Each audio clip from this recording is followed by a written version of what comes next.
Okay, number 6 is a reverse side hip throw. Now, the hip throw on the natural side, which is this hip throw, is one that's so common that most people know how to dissipate the energy by doing a standard left side fall to the ground.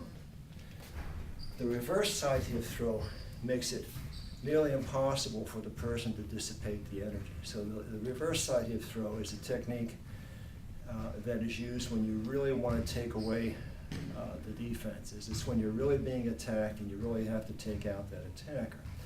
And what Carol's going to do is she's going to do a crossbody move. This is a reverse cat stance.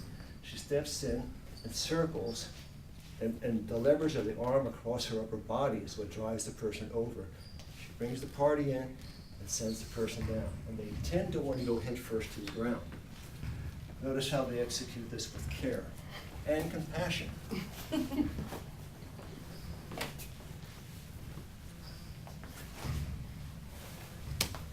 See where Terry's heading on that. Now, I want to have Carol do it one more time. Bring your right arm lower onto Terry's waist, at or below the belt level. Okay, and you can see the lift that she has on Terry there. Okay, number 7 and number 8 are variations of fireman's carry. Number 7 is a straight-in entry into a fireman's carry, and Carol, just go ahead and execute if you will.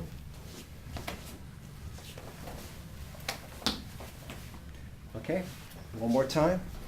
Now I'll just do this really slow. And the fireman's carry is very effective for a short person working against a very tall person.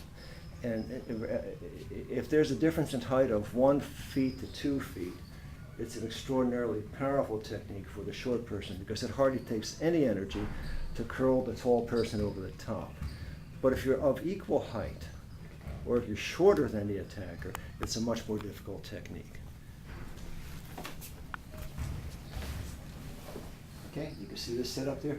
And what Carol does is she reaches as far to the right as she can to get Terry mounted. And then all Carol does is as soon as she lifts Terry's leg off the ground, Terry goes over. Okay? That's the natural fireman's carry, and then number 8 is the opposite side fireman's carry. And by the way, it's called fireman's carry for the obvious reason. This is how firemen often carry people out of burning buildings. Opposite side. Now she's stepping in and she's curling from the rear. Okay? And then what she does is she does the lift, and Terry goes over the top. Now Carol can also lift from inside the thigh. Okay, it's just a matter of personal preference as to how you wish to do that. Number 9 is the sweep, and the essential elements of the sweep are this. And you can do as many sweeps as there are variations of weather. You know, you have sweeps for every day of the year. But the basic sweep is this. You capture, you contact, you control, and chest to chest. As soon as you establish chest to chest contact, you start to control the person's balance. And as soon as you have that, there's a slight, you're balanced, but the attacker is leaning slightly backward.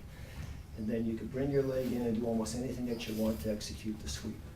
So Carol is going to go from being attacked, she's going to go from chest to chest.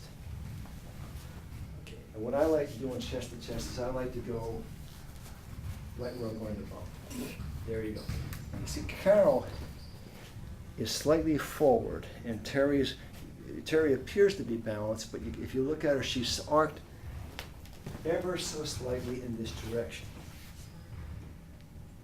And it just takes 1% of off balance to be off balance completely. And as soon as Carol moves her right foot around, Terry is all but going over. Okay? Now, variations of this are many, as I said a few seconds ago. You can step forward and clothesline the person. You can step forward. See, I can just simply clothesline Terry. I don't have to do anything but just hit. Or I can just drive her to the ground. Or I can elbow her to the ground. Or I can come around and turn her to the ground. I can corkscrew her into the ground. As many variations as you want. But you have to get that basic concept clear in your mind.